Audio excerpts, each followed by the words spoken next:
നാടകത്തെ കുറിച്ച് തന്നെ ഒരുപാട് അനുഭവങ്ങളുണ്ട്. ഞാൻ അന്നൊക്കെ ലാൻഡ് ഫോണാണ്.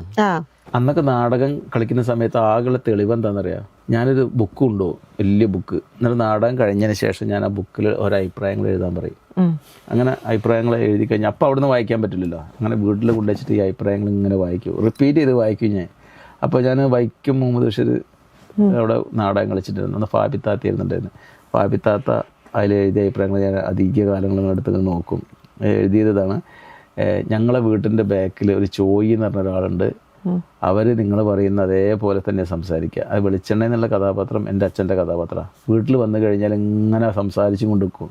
വീട്ടിൽ കോഴികൾ, ആടുകൾ, ജനവാല അടച്ചിട്ടില്ല, കൊതു വരും, കുട്ടികൾ നേരം വൈകി വീട്ടിലെത്തിയിട്ടില്ല, അപ്പുറത്ത് വിളക്ക് കത്തിച്ചിട്ടില്ല, കിണ്ടിയും വെള്ളം ഇവിടെ ഉമ്മർത്ത് കിണ്ടിയും വെള്ളം ഇങ്ങനെ പുറത്തുനിന്ന് ആൾ നടന്നു വരുന്നത് കഴിഞ്ഞാൽ ചളി മുഴുവൻ വീട്ടിൻ്റെ അകത്താവില്ലേ, അതിന് കിണ്ടിയും വെള്ളം വെക്കണം എന്നുള്ള കാര്യങ്ങൾ, ഇങ്ങനത്തെ കാര്യങ്ങൾ ഇങ്ങനെ പറഞ്ഞുകൊണ്ട് കഴിയുക.